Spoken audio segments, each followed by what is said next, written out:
Hi everyone, today we will talk about beta blockers. So beta blockers एक type of antihypertensive drug है.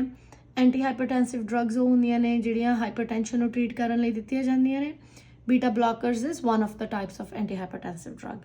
So ਆਪਾਂ ਪਹਿਲਾਂ discuss ਕਰਾਂਗੇ ਕਿ ਇਹਦਾ mechanism of action ਕੀ ਆ, ਇਹ drug actually work ਕਿੱਦਾਂ ਕਰਦੀ ਆ, ਇਹਨਾਂ ਦੀ indications ਕੀ ਨੇ, side effects ਕੀ ਨੇ, ਤੇ nursing responsibilities ਕੀ ਆ ਜਦੋਂ पेशेंट जो बीटा ब्लॉकर्स लै रहा है. What are your responsibility as a nurse. So we will discuss that. So सब तो पहले आप डिस्कस करेंगे कि ये काम किद्दां करदे ने beta blockers. So as you guys can see right here it blocks the adrenergic receptors. So नाम तो ही पता लग रहा है right, beta blockers. So adrenergic receptors जोड़े उन्होंने ब्लॉक कर देंगे. सो हम सानू पता होना चाहिए कि एडर्नर्जिक रिसेप्टर्स जोड़े की ने, कित्थे हुंदे ने, and what are the functions ਤੇ ਕਿਉਂ ਨੇ ਰਿਸੈਪਟਰਸ ਉੱਥੇ, right. So let's talk about that. So adrenergic receptors ਜਿਹੜੇ ਨੇ ਤਿੰਨ ਜਗ੍ਹਾ ਤੇ ਹੁੰਦੇ ਨੇ, ਆਰਟਰੀ ਦੇ ਵਿੱਚ ਮੇਨਲੀ, ਹਾਰਟ ਦੇ ਵਿੱਚ ਤੇ ਲੰਗਸ ਦੇ ਵਿੱਚ. ਹੋਰ ਵੀ ਟਾਈਪ ਜਿਹੜੀ ਬਾਡੀ ਪਾਰਟਸ ਦੇ ਵਿੱਚ ਪ੍ਰੈਜ਼ੈਂਟ ਹੁੰਦੇ ਨੇ, ਬਟ ਮੋਸਟਲੀ ਜਿਹੜੇ ਆ ਇੱਥੇ ਨੇ, ਆਰਟਰੀ, ਲੰਗਸ ਤੇ ਹਾਰਟ ਦੇ ਵਿੱਚ. ਸੋ ਆਰਟਰੀਜ਼ ਦੇ ਵਿੱਚ ਜਿਹੜੇ ਰਿਸੈਪਟਰਸ ਪ੍ਰੈਜ਼ੈਂਟ ਹੁੰਦੇ ਨੇ ਉਹਨਾਂ ਨੂੰ ਆਪਾਂ ਅਲਫਾ 1 ਰਿਸੈਪਟਰਸ ਕਹਿੰਦੇ ਆ, ਜਿੱਦਾਂ ਕਿ ਨਾਮ ਤੋਂ ਆਪਾਂ ਦੇਖ ਸਕਦੇ ਹਾਂ, ਏ ਤੇ ਅਲਫਾ, ਏ ਤੇ artery. So you can remember it like that. ਤੇ ਹਾਰਟ ਦੇ ਵਿੱਚ ਜਿਹੜੇ ਪ੍ਰੈਜ਼ੈਂਟ ਹੁੰਦੇ ਨੇ ਉਹਨਾਂ ਨੂੰ ਆਪਾਂ ਬੀਟਾ 1 ਰਿਸੈਪਟਰਸ ਕਹਿੰਦੇ ਆ. ਜਿੱਦਾਂ ਹਾਰਟ ਵੀ ਇੱਕ ਹੁੰਦਾ ਆ ਤੇ ਇੱਥੇ ਵੀ ਬੀਟਾ 1 ਰਿਸੈਪਟਰਸ ਆ, ਤੁਸੀਂ ਇਹ ਤੋਂ ਯਾਦ ਰੱਖ ਸਕਦੇ ਆ ਇਸ ਤਰ੍ਹਾਂ. ਤੇ ਲੰਗਸ ਦੇ ਵਿੱਚ ਜਿਹੜੇ ਹੁੰਦੇ ਨੇ ਉਹਨਾਂ ਨੂੰ ਆਪਾਂ ਬੀਟਾ 2 ਰਿਸੈਪਟਰਸ ਕਹਿੰਦੇ ਆ. ਲੰਗਸ ਵੀ ਦੋ ਨੇ ਐਂਡ ਬੀਟਾ 2 ਰਿਸੈਪਟਰਸ. ਸੋ ਤੁਸੀਂ ਐਵੇਂ ਯਾਦ ਰੱਖ ਸਕਦੇ ਹੋ, ਦੋ ਲੰਗਸ. ਸੋ ਇਟ ਮੀਨਸ ਬੀਟਾ 2 ਰਿਸੈਪਟਰਸ ਉਹਦੇ 'ਚ ਹੁੰਦੇ ਨੇ, ਹਾਰਟ ਇੱਕ ਹੁੰਦਾ ਆ, ਬੀਟਾ 1 ਰਿਸੈਪਟਰਸ ਉਹਦੇ 'ਚ ਆ. ਏ ਤੇ ਅਲਫਾ, ਏ ਤੇ ਆਰਟਰੀ, ਅਲਫਾ 1 ਰਿਸੈਪਟਰਸ ਹੁੰਦੇ ਨੇ ਆਰਟਰੀ ਦੇ ਵਿੱਚ. ਸੋ ਹੁਣ ਅਸੀਂ ਦੇਖਦੇ ਕਿ ਕੀ ਕਰਦੇ ਨੇ ਰਿਸੈਪਟਰਸ ਜਿਹੜੇ ਆ, ਵਾਈ these ਰਿਸੈਪਟਰਸ ਆਰ ਦੇਅਰ, ਕੀ ਇਹਨਾਂ ਦਾ ਫੰਕਸ਼ਨ ਆ. ਨੋਰਮਲ ਜੇ ਆਪਾਂ ਨੂੰ ਪਤਾ ਹੋਊਗਾ ਬਾਡੀ ਕਿਵੇਂ ਕੰਮ ਕਰਦੀ ਆ, then we'll be able to know ਕਿ ਇਹ ਡਰੱਗ ਜਿਹੜੀ ਆ ਉਹਦਾ ਮੈਕੈਨਿਜ਼ਮ ਆਫ ਐਕਸ਼ਨ ਕੀ ਆ. ਸੋ ਜਿੱਦਾਂ ਕਿ ਤੁਸੀਂ ਇੱਥੇ ਦੇਖੋ ਕਿ ਐਪੀਨੈਫ੍ਰਿਨ ਐਂਡ ਨੋਰ ਐਪੀਨੈਫ੍ਰਿਨ ਅਟੈਚਸ ਟੂ ਦ ਰਿਸੈਪਟਰਸ. ਸੋ ਇਹਦੇ ਵਿੱਚ ਜੇ ਦੇਖਿਆ ਜਾਵੇ ਜਿਹੜੇ ਅਲਫਾ 1 ਰਿਸੈਪਟਰ ਆ, ਜਦੋਂ ਉਹਦੇ ਕੋਲ ਐਪੀਨੈਫ੍ਰਿਨ ਤੇ ਨੋਰ ਐਪੀਨੈਫ੍ਰਿਨ ਜਾ ਕੇ ਬਾਈਂਡ ਕਰਦਾ ਹੈ ਇਹਨਾਂ ਰਿਸੈਪਟਰਸ ਨੂੰ, ਉਹ ਆਰਟਰੀਜ਼ ਨੂੰ ਵੇਜ਼ੋ ਕੰਸਟ੍ਰਿਕਸ਼ਨ ਕਰ ਦਿੰਦਾ ਹੈ. ਉੱਥੇ ਜਦੋਂ ਵੇਜ਼ੋ ਕੰਸਟ੍ਰਿਕਸ਼ਨ ਹੋ ਜਾਂਦੀ ਹੈ, ਬਲੱਡ ਵੈਸਲਸ ਕੰਸਟ੍ਰਿਕਟ ਹੋ ਜਾਂਦੀਆਂ ਹੈ, ਉਸ ਦੇ ਨਾਲ ਕੀ ਆ, ਬਲੱਡ ਪ੍ਰੈਸ਼ਰ ਅਪ ਚਲਾ ਜਾਂਦਾ, ਰਾਈਟ, ਹਾਰਟ ਰੇਟ ਅਪ ਚਲਾ ਜਾਂਦਾ. So things like this for artery ਦੇ ਵਿੱਚ ਜਿਹੜੇ ਰਿਸੈਪਟਰਸ ਹੁੰਦੇ ਆ. ਸੈਕਿੰਡ ਹੈਗੇ ਆ ਕਿ ਆਪਾਂ ਬੀਟਾ ਬਲੌਕਰਸ, ਬੀਟਾ ਰਿਸੈਪਟਰਸ ਜਿਹੜੇ ਹਾਰਟ 'ਚ ਪ੍ਰੈਜ਼ੈਂਟ ਨੇ, ਉਹ ਕੀ ਕਰਦੇ ਨੇ, ਉਹ ਕੀ ਕਰਦੇ ਆ ਕਿ ਇਨਕਰੀਜ਼ ਕਰ ਦਿੰਦੇ ਆ ਸਟਰੈਂਥ ਆਫ ਹਾਰਟ ਕੰਟਰੈਕਸ਼ਨਸ. ਹਾਰਟ ਜਿਹੜਾ ਹੈ ਜ਼ਿਆਦਾ ਫਾਸਟਰ ਤੇ ਹਾਰਡਰ ਪੰਪ ਕਰਦਾ ਹੈ ਜਦੋਂ ਨੋਰ ਐਪੀਨੈਫ੍ਰਿਨ ਤੇ ਐਪੀਨੈਫ੍ਰਿਨ ਰਿਸੈਪਟਰਸ ਬੀਟਾ 1 ਰਿਸੈਪਟਰਸ ਨੂੰ ਬਾਈਂਡ ਕਰਦੇ ਆ ਜਾ ਕੇ. ਸੋ ਇਹ ਨਾਰਮਲ ਫੰਕਸ਼ਨ ਹੈ ਬਾਡੀ ਦਾ. ਤੇ ਜਦੋਂ ਲੰਗਸ ਦੇ ਵਿੱਚ ਜਾਂਦੇ ਨੇ, ਨੋਰ ਐਪੀਨੈਫ੍ਰਿਨ ਤੇ ਐਪੀਨੈਫ੍ਰਿਨ ਜਦੋਂ ਲੰਗਸ ਦੇ ਵਿੱਚ ਜਿਹੜੇ ਬੀਟਾ ਰਿਸੈਪਟਰਸ ਆ ਉੱਥੇ ਜਾ ਕੇ ਬਾਈਂਡ ਕਰਦੇ ਨੇ, as a result of that ਕੀ ਹੁੰਦਾ, ਲੰਗਸ ਜਿਹੜੇ ਰਿਲੈਕਸ ਹੋ ਜਾਂਦੇ ਨੇ, ਕੀ ਹੋ ਜਾਂਦਾ ਉੱਥੇ, ਬ੍ਰੌਂਕੋ ਡਾਇਲੇਸ਼ਨ ਹੋ ਜਾਂਦੀ ਆ ਤੇ ਬਰੀਦਿੰਗ ਜਿਹੜੀ ਆ ਵਧੀਆ ਹੋ ਜਾਂਦੀ ਹੈ, ਰਿਲੈਕਸਡ ਬਰੀਦਿੰਗ ਹੋ ਜਾਂਦੀ ਹੈ ਉਹਦੇ ਨਾਲ. ਤੇ ਜਿੱਦਾਂ ਮੈਂ ਕਿਹਾ ਕਿ ਮੇਨਲੀ ਇਹਨਾਂ ਤਿੰਨਾਂ ਦੇ ਵਿੱਚ ਪ੍ਰੈਜ਼ੈਂਟ ਹੁੰਦੇ ਆ, ਬਟ ਇਹ ਰਿਸੈਪਟਰਸ ਹੋਰ ਵੀ ਬਾਡੀ ਪਾਰਟਸ ਦੇ ਵਿੱਚ ਆਪਾਂ ਕਹਿ ਦਿੰਦੇ, ਜਿੱਦਾਂ GI ਸਿਸਟਮ ਦੇ ਔਰਗਨਸ ਹੋ ਗਏ, ਆਈਜ਼ ਦੇ ਵਿੱਚ ਵੀ ਪ੍ਰੈਜ਼ੈਂਟ ਹੁੰਦੇ ਆ, ਸਕੈਲੇਟਲ ਮਸਲਸ ਦੇ ਵਿੱਚ ਵੀ ਪ੍ਰੈਜ਼ੈਂਟ ਹੁੰਦੇ ਆ. ਬਟ ਮੋਸਟਲੀ ਆਪਾਂ ਇਸ ਡਰੱਗ ਦੇ ਰਿਲੇਟਡ ਗੱਲ ਕਰ ਰਹੇ ਹਾਂ, ਇਸ ਕਰਕੇ we'll talk only about these 3 ਕਿ ਆਰਟਰੀ, ਹਾਰਟ ਤੇ ਲੰਗਸ ਦੇ ਬਾਰੇ ਆਪਾਂ ਗੱਲ ਕਰਾਂਗੇ. ਸੋ ਨੈਕਸਟ ਜੇ ਤੁਸੀਂ ਇੱਥੇ ਦੇਖੋ, it also increases the blood glucose. ਜਿੱਦਾਂ ਮੈਂ ਕਿਹਾ ਕਿ ਰਿਸੈਪਟਰਸ ਹੋਰ ਵੀ ਬਾਡੀ ਪਾਰਟਸ ਦੇ ਵਿੱਚ ਹੁੰਦੇ ਨੇ, ਤੇ ਕੀ ਆ, ਲੰਗ ਤੇ ਲਿਵਰ ਦੇ ਵਿੱਚ ਜਿਹੜਾ ਇਹਨਾਂ ਦਾ ਇਫੈਕਟ ਹੁੰਦਾ, ਉਹਦੇ ਕਰਕੇ ਕੀ ਆ, ਇਹ ਇਨਕਰੀਜ਼ ਕਰ ਦਿੰਦੇ ਨੇ blood glucose. So mostly we will focus on the cardiac effect. Okay, so ਵੈਸੇ ਤਾਂ ਜਿਹੜੇ ਬੀਟਾ 1 ਰਿਸੈਪਟਰਸ ਹੁੰਦੇ ਨੇ ਹਾਰਟ ਦੇ ਨਾਲ ਇਹ ਕੀ ਆ, ਕਿਡਨੀਜ਼ ਦੇ ਵਿੱਚ ਵੀ ਪ੍ਰੈਜ਼ੈਂਟ ਹੁੰਦੇ ਨੇ, ਕਿਉਂਕਿ ਜੇ ਤੁਹਾਨੂੰ ਯਾਦ ਹੋਵੇ ਅਬਾਊਟ ਦ ਰੈਨਿਨ ਐਂਜੀਓਟੈਂਸਿਨ ਸਿਸਟਮ ਜਿਹੜਾ ਹੈਗਾ, ਐਲਡੋਸਟਰੋਨ ਸਿਸਟਮ ਜਿਹੜਾ ਹੈਗਾ ਆ, I made another video on that, you guys can go and watch that as well. ਉਸ ਦੇ ਵਿੱਚ ਕੀ ਹੁੰਦਾ ਕਿ ਉਹ ਰੈਨਿਨ ਨੂੰ ਜਦੋਂ ਐਪੀਨੈਫ੍ਰਿਨ ਤੇ ਨੋਰ ਐਪੀਨੈਫ੍ਰਿਨ ਜਿਹੜੇ ਬੀਟਾ ਰਿਸੈਪਟਰਸ ਕਿਡਨੀ ਦੇ ਵਿੱਚ ਪ੍ਰੈਜ਼ੈਂਟ ਹੁੰਦੇ ਆ, ਉੱਥੇ ਜਾ ਕੇ ਬਾਈਂਡ ਕਰਦੇ ਆ. ਐਜ਼ ਅ ਰਿਜ਼ਲਟ ਆਫ ਕੀ ਪ੍ਰੋਡਿਊਸ ਹੁੰਦਾ ਹੈ, ਰੈਨਿਨ. ਜਦੋਂ ਰੈਨਿਨ ਪ੍ਰੋਡਿਊਸ ਹੁੰਦਾ ਆ, ਅੱਗੇ ਜਿਹੜਾ ਪੂਰਾ ਰੈਨਿਨ ਐਂਜੀਓਟੈਂਸਿਨ ਐਲਡੋਸਟਰੋਨ ਸਿਸਟਮ ਹੈ ਜਿਹੜਾ ਪੂਰਾ ਵਰਕ ਕਰਦਾ ਆ. ਐਟ ਦਾ ਐਂਡ ਉਸ ਦਾ ਐਕਸ਼ਨ ਕੀ ਹੁੰਦਾ ਹੈ, ਉਸ ਦੇ ਨਾਲ ਬਲੱਡ ਪ੍ਰੈਸ਼ਰ ਜਿਹੜਾ ਆ ਇਨਕਰੀਜ਼ ਹੁੰਦਾ ਹੈ. ਸੋ ਜਦੋਂ ਹੁਣ ਆਪਾਂ ਦੇਖਾਂਗੇ ਕਿ ਦਿਸ ਇਜ਼ ਹਾਊ ਕਿਡਨੀਜ਼ ਦੇ ਉੱਤੇ ਤੇ ਹਾਰਟ ਦੇ ਉੱਤੇ ਇਫੈਕਟ ਦੇ ਕਰਕੇ ਜਿਹੜਾ ਬਲੱਡ ਪ੍ਰੈਸ਼ਰ ਮੈਨੇਜ ਹੁੰਦਾ ਹੈ. ਸੋ ਆਪਾਂ ਟਾਈਪਸ ਦੇ ਨਾਲ ਮੈਕੈਨਿਜ਼ਮ ਆਫ ਐਕਸ਼ਨ ਅੰਡਰਸਟੈਂਡ ਕਰਨ ਦੀ ਟਰਾਈ ਕਰਦੇ ਹਾਂ. ਸੋ ਸਭ ਤੋਂ ਪਹਿਲੀ ਟਾਈਪ ਹੈਗੀ ਆ ਬੀਟਾ 1 ਸਿਲੈਕਟਿਵ ਬੀਟਾ ਬਲੌਕਰਸ। ਸੋ ਜੇ ਤੁਸੀਂ ਨਾਮ ਤੇ ਧਿਆਨ ਦਿਓ, ਸਿਲੈਕਟਿਵ ਕੀ ਸਿਰਫ ਬੀਟਾ 1 ਰਿਸੈਪਟਰ ਦੇ ਉੱਪਰ ਹੀ ਜਿਹੜਾ ਰਿਐਕਟ ਕਰਦੇ, ਲਾਈਕ ਜਿਹੜੇ ਜਦੋਂ ਆਪਾਂ ਮੈਡੀਕੇਸ਼ਨ ਦਿੰਦੇ ਆ ਇਹ ਸਿਰਫ ਬੀਟਾ 1 ਰਿਸੈਪਟਰਸ ਜਿਹੜੇ ਆ ਉੱਥੇ ਜਾ ਕੇ ਹੀ ਬਾਈਂਡ ਕਰਦੇ ਆ। ਸੋ ਇਫ ਯੂ ਰਿਮੈਂਬਰ ਬੀਟਾ 1 ਰਿਸੈਪਟਰਸ ਜਿਹੜੇ ਨੇ ਮੋਸਟਲੀ ਕਿੱਥੇ ਨੇ, ਹਾਰਟ ਦੇ ਵਿੱਚ, ਤੇ ਆਪਾਂ ਦੂਸਰਾ ਜਿਹੜੇ ਡਿਸਕਸ ਕੀਤੀ ਸੀਗੀ ਕਿਡਨੀਜ਼ ਦੇ ਉੱਤੇ, ਰਾਈਟ। ਬਟ ਮੋਸਟਲੀ ਕੀ ਹੈ ਕਿ ਹਾਰਟ ਦੇ ਵਿੱਚ ਵੀ ਦੋ ਜਗ੍ਹਾ ਦੇ ਉੱਤੇ ਪ੍ਰੈਜ਼ੈਂਟ ਹੁੰਦੇ। We will talk about that ਸੂਨ।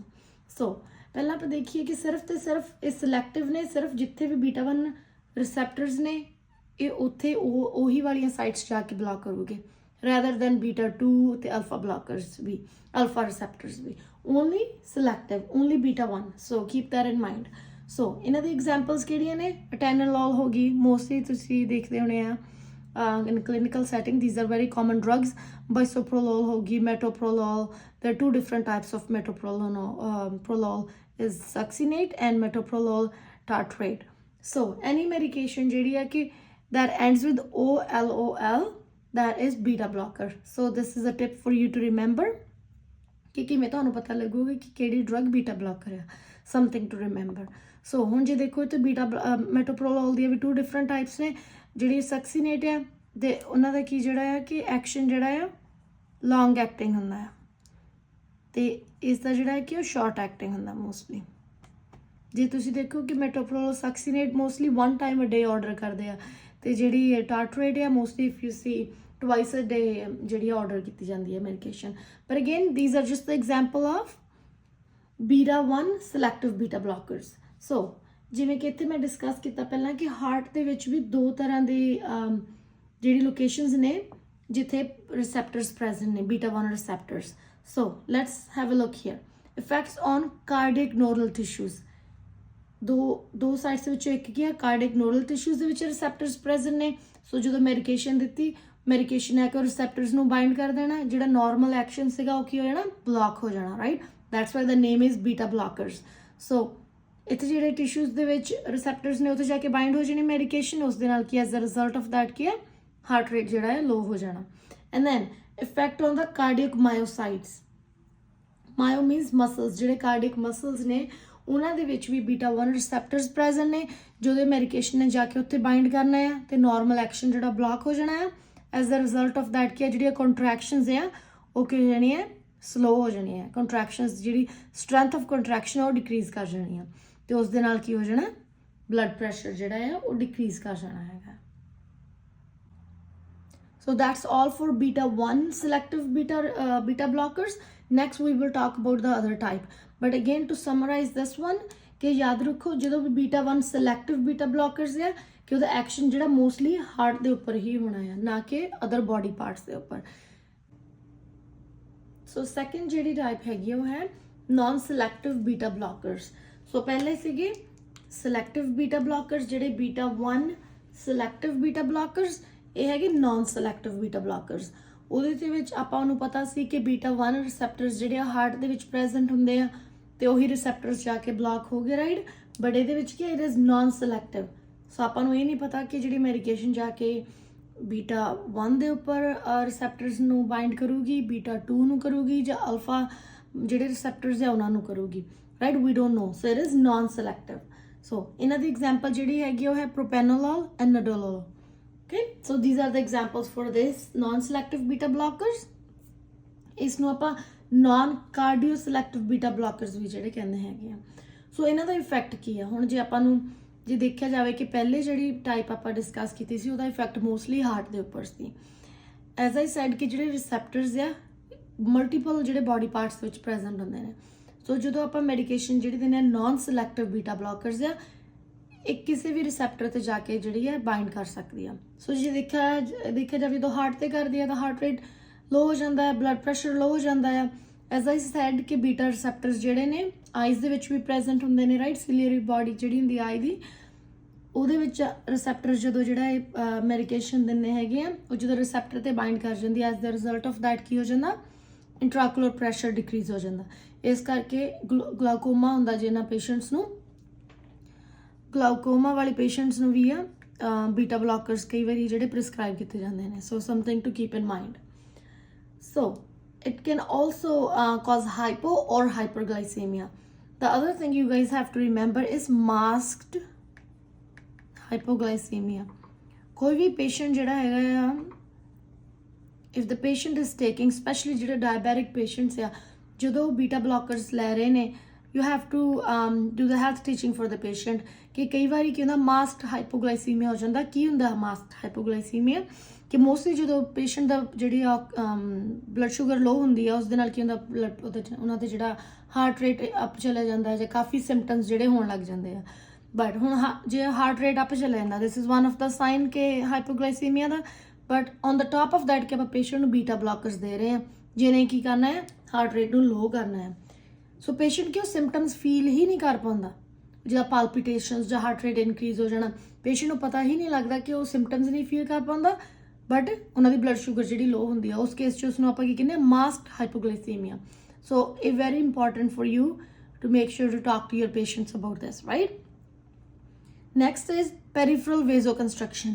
ਜਿਹੜੇ ਬੀਟਾ ਬਲੋਕਰਸ ਨੇ ਪੈਰੀਫਰਲ ਵੇਜ਼ੋਕੰਸਟਰਕਸ਼ਨ ਵੀ ਕਾਜ਼ ਕਰ ਸਕਦੇ ਨੇ, ਜਿੱਦਾਂ ਕਿ ਆਪਾਂ ਪਹਿਲਾਂ ਡਿਸਕਸ ਕੀਤਾ ਕਿ ਲੰਗਸ ਦੇ ਉੱਪਰ ਵੀ ਇਫੈਕਟ ਹੋ ਸਕਦਾ ਉਹਨਾਂ ਦਾ, ਹਾਰਟ ਦੇ ਵੀ, ਅਦਰ ਡਿਫਰੈਂਟ ਬੋਡੀ ਪਾਰਟਸ ਦੇ ਵੀ, right, because it is non selective right here.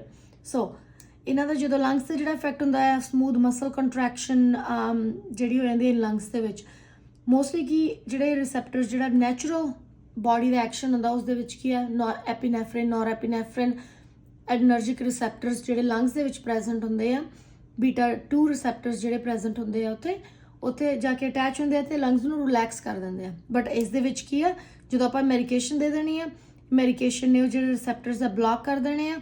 So relaxation ਦੀ ਜਗ੍ਹਾ ਕੀ ਉੱਥੇ ਕੰਟਰੈਕਸ਼ਨ ਜਾਂ ਕੰਸਟਰਕਸ਼ਨ ਹੋ ਜਾਂਦੀ ਆ. ਸੋ ਕਈ ਵਾਰੀ ਕੀ ਹੈ ਕਿ ਬ੍ਰੌਂਕੋਸਪਾਜ਼ਮ ਵੀ ਹੋ ਜਾਂਦਾ ਆ. Let me write it here, bronchospasm.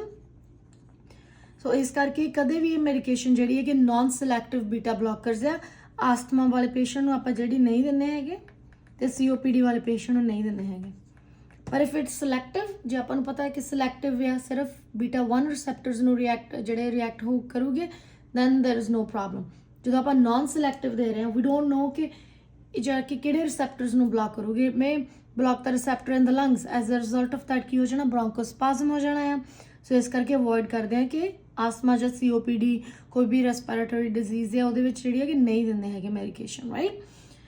So ਇਸ ਦੇ ਵਿੱਚ ਇੱਕ ਹੋਰ ਜਿਹੜੀ ਹੈ ਮੈਡੀਕੇਸ਼ਨ ਦੀ ਟਾਈਪ ਹੈਗੀ ਹੈ non cardio selective with alpha blockers. ਜੇ ਤੁਹਾਨੂੰ ਯਾਦ ਹੋਵੇ ਸਟਾਰਟਿੰਗ ਦੇ ਵਿੱਚ ਆਪਾਂ ਗੱਲ ਕੀਤੀ ਸੀਗੀ ਅਲਫਾ ਬਲੋਕਰਸ ਦੀ, ਅਲਫਾ ਰਿਸੈਪਟਰਸ ਦੀ, right, beta 1 receptors and beta 2 receptors. Alpha ਵਾਲੇ ਕਿੱਥੇ ਸੀ ਰਿਸੈਪਟਰਸ, ਆਰਟਰੀਜ਼ ਦੇ ਵਿੱਚ, ਹਾਰਟ ਦੇ ਵਿੱਚ, ਬੀਟਾ 1 ਰਿਸੈਪਟਰਸ ਤੇ ਬੀਟਾ 2 ਜਿਹੜੇ ਰਿਸੈਪਟਰਸ ਸੀਗੇ ਲੰਗਸ ਦੇ ਵਿੱਚ ਸੀ. So let's get back here. So non cardio selective plus alpha blockers. So beta 1 ਇਦਾਂ ਦੀ ਮੈਡੀਕੇਸ਼ਨ ਹੈ ਜਿਹੜੀ ਇਹ ਸਾਰੇ ਰਿਸੈਪਟਰਸ ਤੇ ਰਿਐਕਟ ਕਰੂਗੀ, combination of non cardio selective and alpha blockers. ਤੇ ਇਹਨਾਂ ਦੀ there are 2 examples of these drugs here, carvedilol and labetalol. These are the 2 examples for non-selective, non-cardioselective and alpha blockers ਜਿਹੜੀਆਂ medications ਨੇ ਇਹ, right. ਸੋ ਇਸ ਦੇ ਨਾਲ ਕੀ ਆ ਕਿ ਆਰਟਰੀਜ਼ ਦੇ ਉੱਪਰ ਵੀ ਇਫੈਕਟ ਹੁੰਦਾ, ਹਾਰਟ ਦੇ ਉੱਪਰ ਵੀ, ਲੰਗਸ ਦੇ ਉੱਤੇ ਵੀ, ਸਾਰੀ ਜਿਹੜੇ ਆ ਕਿ ਸਿਸਟਮ ਦੇ ਉੱਤੇ ਇਫੈਕਟ ਹੁੰਦਾ, ਰਾਈਟ. ਇਸ ਦੇ ਨਾਲ ਕੀ ਹੁੰਦਾ, ਹਾਰਟ ਰੇਟ ਲੋ ਹੋ ਜਾਂਦੀ ਆ, ਬਲੱਡ ਪ੍ਰੈਸ਼ਰ ਲੋ ਹੋ ਜਾਂਦਾ ਹੈ, right. So things like this we have to keep in mind. But again, this is why we are giving it to the patient. It is a type of antihypertensive medication. So ਆਪਾਂ low ਹੀ ਕਰਨਾ ਹੈ blood pressure and heart rate. But again, ਕੋਈ ਵੀ medication ਦੇ ਰਹੇ ਹਾਂ, what if the patient, patient is having symptoms of overdose, right? Overdose ਦੇ symptoms ਜਿਹੜੇ ਆ ਉਹ ਕੀ ਹੋ ਸਕਦੇ ਆ, blood pressure ਇੱਕਦਮ low ਹੋ ਜਾਣਾ, right? Heart rate ਬਹੁਤ ਜ਼ਿਆਦਾ low ਹੋ ਜਾਣੀ, ਕਿ ਬਹੁਤ ਜ਼ਿਆਦਾ fatigue ਜਾਂ tired feel ਕਰਨਾ patient ਹੈ, right? Things like that. So again, we will talk about the side effects in the next slide.